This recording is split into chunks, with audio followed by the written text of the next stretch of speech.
Genius Prismatic Mage.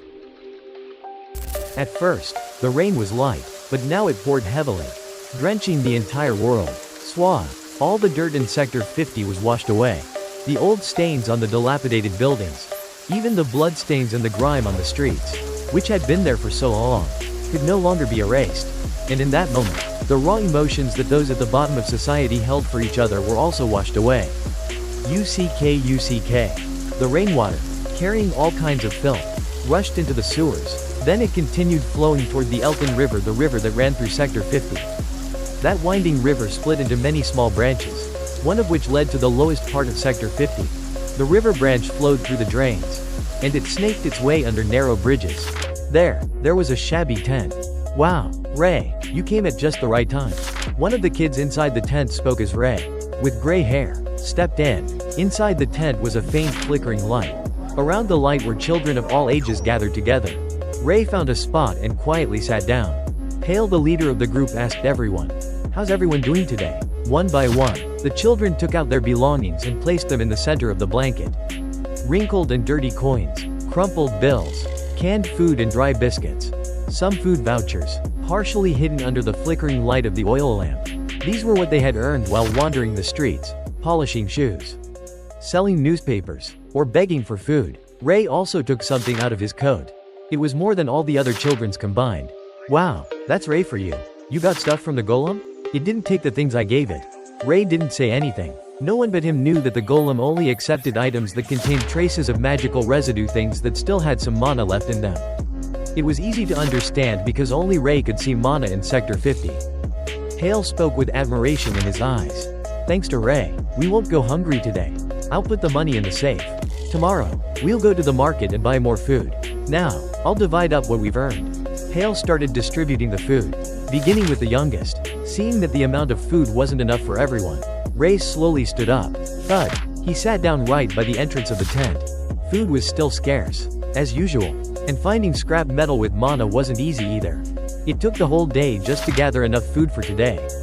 But the chances of survival were still incredibly low. Still, Ray felt it was his responsibility to carry the burden for this group, because he had once been saved. "Hey, there's someone here." It was a bitterly cold winter day.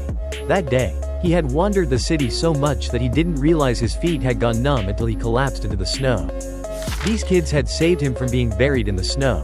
They carried him back to Guldari, warmed his frozen body, and even used expensive medicine he didn't know where they got it from to heal his legs.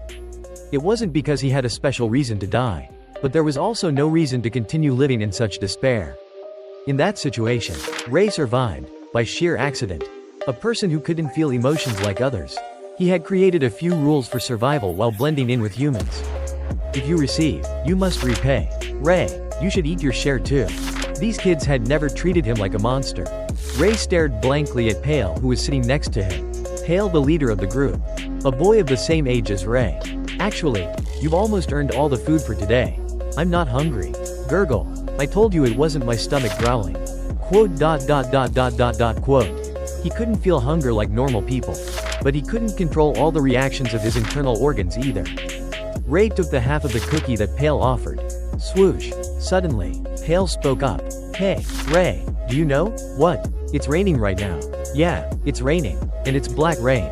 "Yeah, it's because the mages are using too much magic." Quote. "I heard the mages live in the smaller numbered districts." Mages, a being rumored to be able to cause strange phenomena by using mana.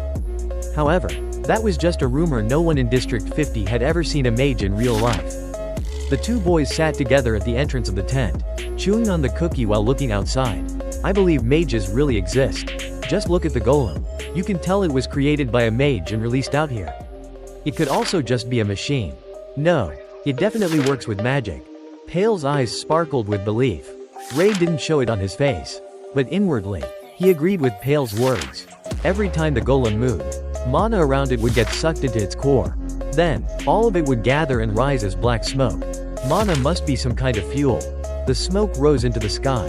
Now, the black rain was pouring down again. Ray thought it's possible these two things weren't separate events. All conditions were perfect for action. "Huh? Hey, are you planning to go somewhere?" Pale shouted when he saw Ray pulling out an old raincoat and putting it on. I'm going outside for a bit. It's still pouring like crazy. Where are you going? Watch the river. If it overflows the railing, the tent will be completely submerged. Hale called out. Ray zipped up his raincoat, pulled the hood over his head, and left the tent without giving anyone a chance to stop him. Swoosh! The tent slowly disappeared behind him. He climbed up the riverbank and entered the alley, quickly crossing the old street he had walked before. No one in sight. The shops had already closed early. The reason was simple. Because today was the day of black rain. It was rumored that if you let this rain touch you, you would get sick. And that rumor wasn't entirely baseless. In fact, those who had worked in the rain for too long shared one thing in common: when they died, their internal organs would turn black.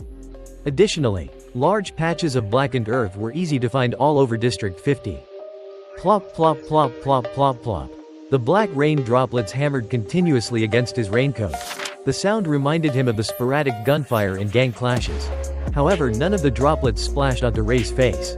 His body was enveloped in a thin, bluish light membrane, mana, existing in the air with 3-digit color values, surrounded him. When Ray summoned certain mana flows and blended colors, this effect would occur. He didn't know the exact principle behind it. He just knew that doing it this way led to the desired result. Ray thought that this phenomenon might be what people called magic. While walking quickly and sinking deep into thought, he crossed several blocks, from Street 17 to Street 18. Though the numbers changed, the scenery was nearly the same because the entire area was a slum. Ray slinked through the buildings, narrow alleys, and bushes, always staying on high alert. Soon, he arrived at the city's edge. On a slope, 2 buildings appeared, surrounded by barbed wire. This was Hector's headquarters. One building was a warehouse for food storage. The other was a guard post. Ray knew well that on a rainy day like this, all the guards would gather in the post to gamble. He crept along the barbed wire fence, a path he was well familiar with, then crouched down behind a thick bush. Right in front of him was a broken section of the fence, just wide enough for one person to squeeze through. Right next to it was the back wall of the warehouse. Ray reached out and carefully removed the bricks one by one from the wall. This was the result of months of secretly pouring thin layers of cement into the gaps between the bricks. In no time, a small hole appeared in the wall. Ray crawled through the fence and the wall, slipping inside the building. It was pitch dark around him. Click! A small spark ignited in the palm of Ray's hand. This was also a type of magic that Ray knew how to use. He had several formulas for mixing colors. If he mixed the right proportions, he could create small glowing orbs or make objects levitate in midair. However, there were some colors that were difficult to control. For example, red mana necessary to create sparks. Ray thought to himself, if I could better sense the emotions tied to red mana, maybe the spark would be stronger. Because mana flows to places that align with the emotions connected to it. The spark weakly illuminated the surroundings. Shelves lined against the walls. Boxes piled on top of each other. Ray made his way to a corner, pulled out a few large cans of food, and stuffed them into his jacket. This should be enough to keep the Guldari family going for today and tomorrow. Should I take more? At that moment, clang! The sound of footsteps running quickly echoed. Ray immediately extinguished the spark and turned around. Whoosh! A sharp object barely missed his face. What the hell? It dodged it? A voice rang out. Idiot! Catch it! The rat that's been stealing food finally showed itself. It wasn't just one person speaking. There were 3 in total. All members of Hector's organization. They hid behind pillars and crates. Whoosh! Ray continued to dodge the knives that flew toward him like venomous snakes. They were tracking his exact position. They must be using night vision goggles or something similar. Ray had seen Hector's gang load up technology onto trucks a few days ago. What the hell is going on? How is it dodging everything? Just swing randomly, you fool. Damn it, it's your turn to catch it. It feels like it's seeing through all our moves. The panicked voices echoed throughout the warehouse. Whoosh! Ray dodged the attacks with unbelievable precision, as if he had already predicted every move. At the same time, he jabbed his elbow into the closest enemy.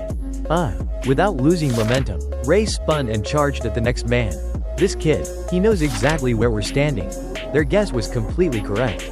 In the pitch-black darkness, Ray's eyes were following the glowing mana currents inside the enemy's body. Red, as bright as blood. Dark green, like a deep swamp. Their emotions, anger, and shame. Whoosh! Damn it, how is it dodging everything? Mana spread throughout their bodies, flowing through the veins from their chest. If Ray could read that flow, he could easily predict their next move. It was like having a natural night vision device. Hack. Bang. The difference in size and strength was overcome by technique. All of Hector's men collapsed at Ray's feet. Just as Ray hurried to find the hole in the wall to escape. Boom. Crack. Crash. The warehouse door burst open. As though struck by lightning. A towering shadow stretched across the dark room. That's Hector Group's executive, Humphrey.